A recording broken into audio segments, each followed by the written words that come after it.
Hola a todos, bienvenidos a Cultívate Tips. Espero tengan un excelente día y estén listos para conocer sobre el periodo arcaico y la primera neolitización. En este video hablaremos de los cambios climáticos y ecológicos del Holoceno, los inicios en la producción de alimentos, Mesoamérica y otras regiones de América, especies de vegetales en Mesoamérica, las plantas en el Amazonas y en el área andina, los animales de Mesoamérica y del área andina, algunas tradiciones culturales y la pervivencia de los modos de vida de cazadores-recolectores. Y sin más demora, empezamos. Los cambios climáticos y ecológicos del Holoceno. Tras el máximo glaciar se produce un proceso paulatino de calentamiento. Se vuelve a la glaciación y por último se vuelve al calentamiento dando paso al Holoceno, un período intermedio entre glaciaciones. En el 8000 a.C. se consolida el cambio climático hacia el calor en el Holoceno y trajo como consecuencia mejoras de las condiciones de la Tierra para la ocupación humana. El derretimiento de los glaciares liberará agua, por lo que el nivel del mar se verá aumentado y muchas tierras emergidas pasarán a estar sumergidas. Es decir, sube el nivel del mar, niveles que se mantienen más o menos como en el nivel actual. La tierra de Beringia se sumerge en el mar y aparece el estrecho de Bering, y América y Asia quedan separadas, o bien algunas tierras pasarán a estar separadas de la masa continental, como Japón o las Islas Británicas. La media de temperatura calculada muestra que la subida imparable de temperatura ocurre entre el 5000 y el 3000 a.C. No se sabe si habrá otro suceso similar o si vamos camino de la glaciación. La alta Edad Media fue una época muy cálida, mientras que la baja Edad Media fue más fría. Las conquistas que se conocen en la historia coinciden con este parámetro de cambios de temperatura. Comprender el clima es muy complicado, y más si se proyecta al pasado. A esto hay que sumarle que la progresiva desaparición de los glaciares provoca que la fauna y la flora se extiendan progresivamente cada vez más. Hay que destacar que el periodo de máximo calentamiento del Holoceno ya se produjo. Las temperaturas aumentaron una media de 0,5 a 2 grados centígrados durante el 5000 al 3000 a.C. La extinción masiva del Holoceno es un nombre dado a la extinción sostenida y generalizada de especies que ocurre en el último periodo geológico, el Holoceno. La extensión abarca desde el mamut hasta el dodo, incluyendo incontables especies que continúan desapareciendo cada año. La extinción masiva del Holoceno comprende la notoria desaparición de mamíferos grandes, conocidos como megafauna, cerca del final de la última glaciación entre 9000 y 13000 años atrás. Tales desapariciones se han considerado como consecuencia del cambio climático, como resultado de la diseminación y proliferación del humano moderno. Estas extinciones afectan a muchas familias de plantas y animales. Durante el inicio del Holoceno, después de la última glaciación, fueron los continentes e islas recién conquistados por el Homo sapiens los que vieron desaparecer sus principales especies. Desde principios del siglo XIX y en aceleración constante desde la década de 1950, las desapariciones implican a especies de todos los tamaños y ocurren principalmente en las selvas tropicales que tienen una gran biodiversidad. La actual tasa de extinción es de 100 a 1000 veces el promedio natural en la evolución. Y en 2007, la Unión Internacional para la Conservación de la Naturaleza consideró que una de cada 8 especies de aves, una de cada 4 mamíferos, uno de cada 3 anfibios y el 70% de todas las plantas están en peligro. Los inicios de la producción de alimentos. Uno de los fenómenos característicos del Holoceno es la domesticación de las plantas y vegetales que se produce a nivel mundial. Este proceso comienza en Próximo Oriente y es muy lento. La principal consecuencia es el desplazamiento y posterior sedentarización de los grupos humanos hacia aquellos lugares donde surgen las especies silvestres para aprovecharlas. Llegan incluso a defender sus áreas de cultivo para empezar de forma lenta a domesticar. El último gran poblamiento de América lo protagonizan los grupos del Ártico y Subártico. hacia el 4000 a.C., grupos paleoesquimales ocupan toda la franja norte del continente, de este a oeste, de forma rápida y adaptándose fácilmente a las condiciones climáticas. El fenómeno del calentamiento provoca que la megafauna pleistocénica empiece a extinguirse, bien por ser cazadas en exceso o bien porque éstas se adaptan al nuevo medio, reduciendo su tamaño considerablemente. Destaca el hecho de que los bosques se empiezan a quemar para poder tener más campos de cultivo, aprovechar la madera o por la caza. Se produce un importante cambio cultural y se da inicio al proceso de domesticación de las plantas. En pueblos de Alaska, al lado de Siberia, los llamados paleoesquimos van a ocupar toda la franja ártica hasta Groenlandia, en esta época, en pocos cientos de años. El calentamiento generalizado también afecta a la fauna y las grandes especies se extinguieron: mamuts, mastodontes, armadillos gigantes, etc. Muchas especies que sobreviven evolucionan a menor tamaño. No solo fue la causa del ser humano, pero sí ayudó a su desaparición que también se quemaran muchas superficies forestales, quizás para tener superficies donde cultivar. En varios sitios se consigue la domesticación de plantas y animales, que también ocurría en esta época en el Viejo Mundo. Al principio que se recolectaban frutos silvestres, esas especies se modifican de forma genética a lo largo de cientos de años. Conocían el momento de los ciclos de los vegetales que servían de alimento. Fue un proceso muy lento. Tal vez les ayudaban quitándoles las hierbas o las plantas que no les dejaban dar tantos frutos. Y así se termina modificando la especie. En Mesoamérica, en el valle de Oaxaca, hay evidencias del 8000 a.C. de consumo de calabaza. No está aún domesticada. Y la importancia del antepasado del maíz moderno aún silvestre en el 7400 a.C. También se consumían el chile y los pimientos en el 7000 a.C., de donde provienen todos los pimientos del mundo. Se inicia el proceso de recolección y de consumo en un proceso de intervención humana. En Coscatlán, en el valle de Tehuacán, distintas especies fueron aprovechadas. Se consiguen morteros, metate, siendo el reflejo esto del cambio en la economía y el consumo de alimentos. En ciertas zonas habían campamentos de verano y de invierno donde dejaban sus instrumentos.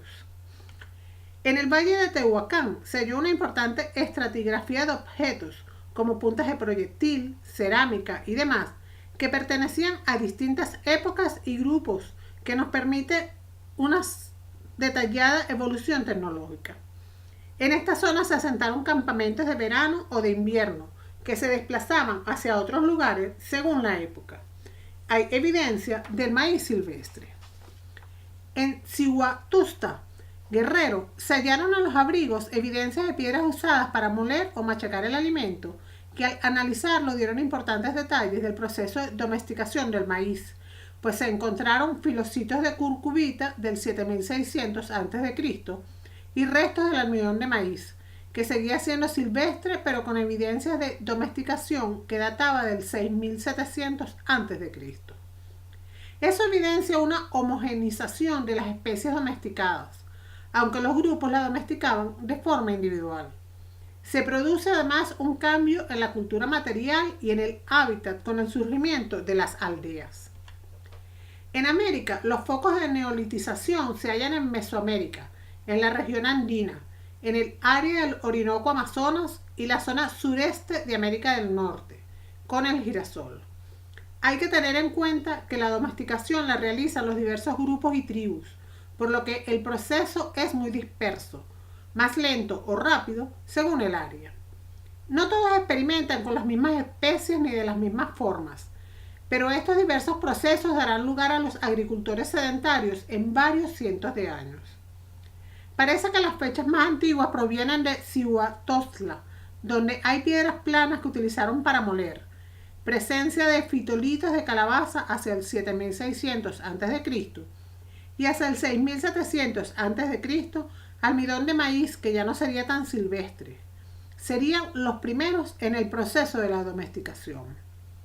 Es un procedimiento muy largo y no es igual para todas las especies. Varios milenios de separación. Aparecen instrumentos especializados y terminan apareciendo pequeñas aldeas dedicadas a esto. Especies de vegetales en Mesoamérica. El maíz, asociado al de Huitlacoche, calabaza, frijol, tomate, pimiento, aguacate, amaranto, mezquite, nopal, maguey para la industria, algodón y las primeras evidencias de telares, cacao. El maíz, la calabaza y el frijol son la tríada de los recursos alimenticios básicos en toda América. Se combinan muy bien, es la base de la alimentación agrícola, pues su cultivo es fácil y está en la mayoría de los campos de cultivo. Plantas en el Amazonas: batata, ñame y yuca. Destacan dos especies de yuca, la dulce y la amarga, siendo esta última tóxica por lo que los animales no la consumían. Se produce un procesamiento de este tubérculo para eliminar el ácido sulfúrico que se realiza con una herramienta llamada tipití. Es un arbusto que crece hasta 2 metros de altura. Tiene una gran producción y los tubérculos duran mucho tiempo debido a su toxicidad, dado que no hay peligro de que otras especies se los coman. La corteza se extrae y se raya para crear una pasta que durará mucho tiempo. Con el tipití se estirará la yuca hecha pasta y se extrae el ácido cianhídrico de la yuca. También se extrae el ácido cociendo la yuca. Al cocerlo con el almidón se expulsa y se elabora la tapioca y se crea una harina con la que se hacen panes.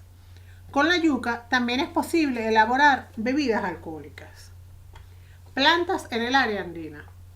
Es un proceso muy largo en el que las distintas especies están dispersas en un primer momento hasta que poco a poco llegan a aparecer en todos los lugares. Están la calabaza, payar o haba, como el frijol, ají, llamado así por los españoles pues esta planta recibía ese nombre en las Antillas, la patata, cultivada en zonas altas de montaña, a unos 4.000 o 3.000 metros sobre el nivel del mar, de la que deriva el chuño. Con la congelación se deshidrata la patata y se crea el chuño, que dura muchos meses y es el antecedente del puré de patatas. Y de las patatas hay multitud de especies dependiendo de las condiciones.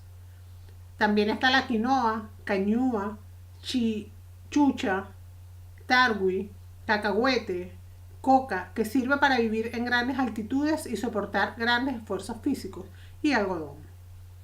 Hay que señalar que el guaje o jícara es una planta que proviene de África, que tiene una cáscara dura e impermeable y se usa para recipiente, pero que no es autóctona americana, sino que llegó a América tras flotar desde África gracias a las corrientes, y se cultiva en la zona, más que para el consumo, para su uso industrial. Al provenir de África, no es un alimento autóctono de América. Animales de Mesoamérica. Pavo o gallina de tierra. Meleagris, gallipavo, melagris o sellata. Vive en aldeas y alrededor de ellas. El pato y la abeja. A finales del período arcaico encontramos evidencias de colmenas. Se crían abejas de una especie en concreto, Melipona beechi, que no tienen aguijón. Las colmenas serán domesticadas dentro del tronco de un árbol y después se introducirán las abejas en los jobones para extraer luego la miel. Los jobones también serán imitados en piezas de cerámica.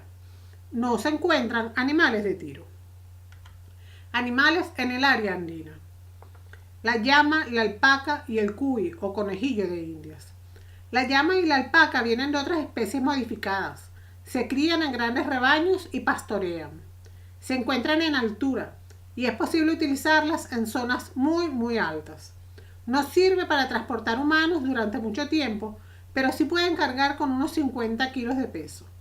La alpaca es más apreciada para su uso textil. La llama y alpaca presentes en Perú, Bolivia y Chile para el pastoreo, para extraer lana, como animal de carga y como alimento.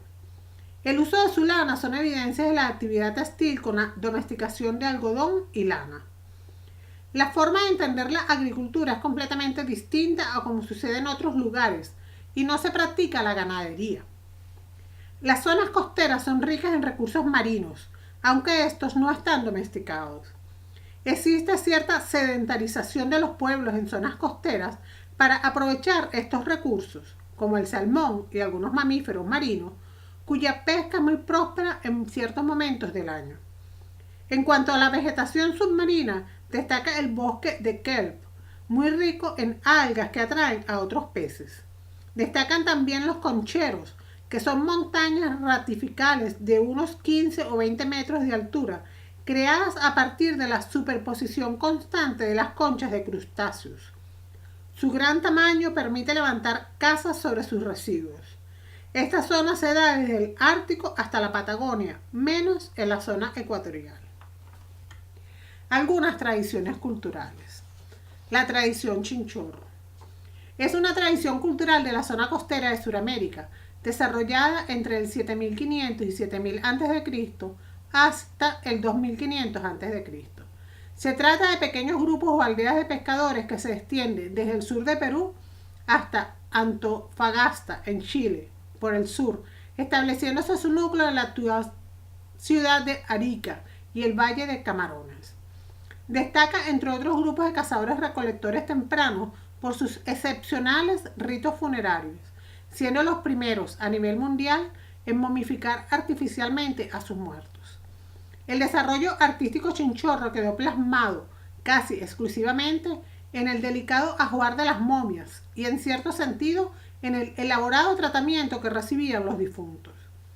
Contaban con turbantes de cuerdas de fibra vegetal o animal torcidas, adornados con cuentas de concha y malaquita, que cubrían la cabeza deformada intencionalmente en vida. Los rostros eran cubiertos con finas mascarillas de barro y los cuerpos envueltos con elaborados textiles de fibra animal y o vegetal a modo de fajas y cordones. Estos combinan distintos colores según la época, primando los tonos crudos, ocres y terracotas. Algunas momias presentan faldelines de totora. Los cuerpos descansan sobre esteras de fibra vegetal y sacos de piel animal. Muchas de las momias eran acompañadas de estólicas, cuchillos, arpones y otros instrumentos. A veces también de láminas de cobre nativo o natural que iban dentro del conjunto funerario. El área de expansión es muy árida, poca vegetación y precipitaciones y muy rica en ecosistemas marinos. El material conservado es muy rico, por lo que se puede saber a qué se dedicaban. Destacan las cuerdas compuestas con puntos movibles, los anzuelos. Hay que destacar que la población de esta área presenta una lesión característica, la secreción ósea en el oído, la exostosis auditiva, provocada por las numerosas inmersiones en agua salada o por estar expuesto durante largos periodos de tiempo a un viento húmedo costero. Este pueblo es el responsable de las primeras modificaciones de la historia, realizadas por la desecación a la intemperie del cuerpo. El sistema de modificación era: se extraía o desollaba la piel e incluso el cuero cabelludo y se limpiaba y aislaba en otro lugar. Las vísceras también se extraen. Se construye un armazón para dar soporte al cuerpo y las partes blandas se rellenaban de junco. Se ponía barro y se colocaba la piel otra vez. Si la piel se había contraído o si ésta no alcanzaba, se usaba pelo de lobo marino para completar. Más adelante se aplicaba una capa de barro que, dependiendo de la clase, daba a las momias un tono distinto, existiendo las momias negras o las rojas. La piel a veces se cortaba en tiras y se pone como vendas y se habla de momias vendadas. Los cuerpos se agrupan en familias. Gracias a los restos se analiza el grado de violencia, de la dieta, etc. Se habla también de violencia doméstica debido al numeroso grupo de mujeres con golpes.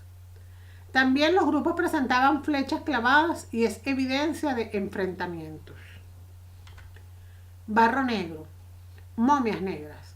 Esta técnica es la más antigua y fue la descuartización de los difuntos, su tratamiento y posteriormente su asentamiento. Les quitaban la cabeza, los brazos y las piernas. A menudo incluso la piel sufrió este tipo de tratamiento. Después, el cuerpo era calentado y secado plenamente. Fueron deshuesados, extracción de la carne de los huesos. Terminado este tratamiento, las diversas partes del cuerpo eran reposicionadas y el cuerpo era cubierto con una pasta de ceniza blanca que rellenaban los huecos dejados por el proceso de reconstrucción. Este proceso también fue usado para restaurar la cara. La piel quitada anteriormente fue colocada en el cuerpo. A menudo había sido cortada en trozos pequeños. Finalmente se agregaba una peluca de cabello humano y pantalones negros. A veces se utilizaba piel de león marino, lobos marinos, para envolver el cadáver. Por último, los muertos fueron pintados con pigmentos de manganeso que ayudaba a darles un color de fondo negro. Barro rojo, momias rojas. Fue una técnica en la que en lugar de desmontar el cuerpo, las incisiones se hicieron en el tronco y los hombros para quitarle los órganos internos y secar la cavidad interna del cuerpo. La cabeza fue cortada del cuerpo de manera que el cerebro podía ser extraído. El cuerpo era lleno de diversos materiales para volver a las dimensiones normales del cuerpo, y eran utilizados palos para el fortalecimiento del cuerpo y se cosían las incisiones. La cabeza era colocada en el cuerpo, esta vez con una peluca hecha de borlas de cabello de hasta 60 centímetros de largo y un sombrero hecho de barro. A excepción de la peluca y a menudo la cara, todo fue pintado luego con ocre rojo. Momias vendas. La piel se colocaba por bandas. Este tipo de momia fue una variante de las momias rojas. La diferencia estaba en que los preparadores fúnebres disponían la piel en forma de vendajes. En algunas ocasiones se utilizaban embarrilados de fibra vegetal en fondo del cuerpo del difunto. El rostro se reconstruía totalmente para darle una apariencia humana, pues se creía que la vida del más allá y necesitaban una conservación corpórea, lo cual era muy importante. Hay que destacar que la buena conservación de estos cuerpos permite entrever el tipo de dieta de las personas que lo poblaron y también indicios de violencia o violencia doméstica, pues se hallaron puntas de proyectil clavadas en los huesos. La cerámica surge por primera vez en el Amazonas hacia el 6000 o 5000 a.C. Después se da en la costa de Ecuador hacia el 3500 al 1800 a.C. y finalmente en Mesoamérica hacia el 2500 a.C. Su aparición facilita la cocción de los alimentos. La cerámica ayudó a muchos aspectos de la cocina. En algunas zonas el modo de vida siguió siendo de cazadores-recolectores, como en el Ártico o el Subártico, la Patagonia. En el árido América, hasta comienzos del siglo XX, se mantendrán los grupos de cazadores-recolectores. El modo de expansión es incompatible con los cazadores-recolectores, debido a que sus costumbres no son iguales y su concepción del territorio tampoco, y por eso se producen muchos enfrentamientos. En el cono sur, la Pampa y Patagonia sobrevivieron como cazadores-recolectores. No había agricultura, pero sí habría ganadería. Un ejemplo son los Ona, Segman. Pervivencia de los modos de vida cazadores-recolectores. En zonas donde la agricultura no es posible, la caza y recolección siguen siendo las actividades practicadas para acceder a los recursos necesarios para subsistir. Estas zonas son el Ártico, Subártico y Árido América. El principal problema es que estos grupos son nómadas y se desplazan de lugar según la época del año, pues buscan los recursos y entran en conflicto con las áreas sedentarizadas que defienden sus cultivos. Destaca también el área de la Pampa, de la Patagonia y de Tierra de Fuego, donde los grupos son nómadas. Estos pueblos fueron desapareciendo poco a poco con el paso del tiempo, aun cuando hoy en día todavía destacan los Segman. Hemos llegado al final de la explicación. Espero les haya gustado. No olvides suscribirte a Cultívate Tips si aún no lo haces. Darle al botón de me gusta si te ayude a conocer mejor este tema. Y puedes dejar tus dudas y comentarios sobre el video en la sección de comentarios. Además, ahora puedes seguirme en mis redes sociales de Cultívate Tips. Que tengas un lindo día. Adiós. Vieron desaparecer sus principales especies. Desde principios del siglo XIX y en aceleración constante desde la década de 1950, las desapariciones implican a especies de todos los tamaños y ocurren principalmente en las selvas tropicales, que tienen una gran biodiversidad. La actual tasa de extinción es de 100 a 1000 veces el promedio natural en la evolución.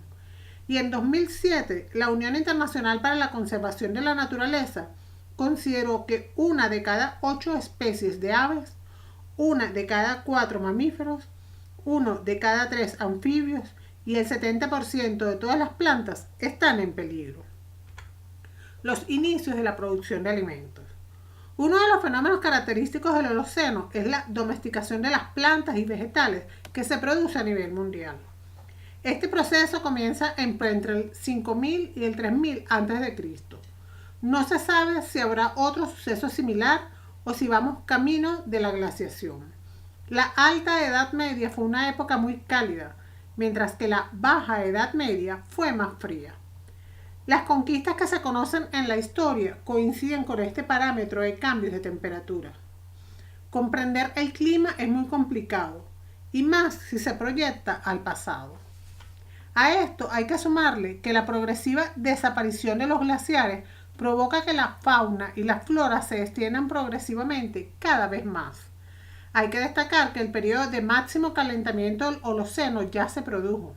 Las temperaturas aumentaron una media de 0,5 a 2 grados centígrados durante el 5000 al 3000 a.C. La extinción masiva del Holoceno es un nombre dado a la extinción sostenida y generalizada de especies que ocurre en el último periodo geológico, el Holoceno.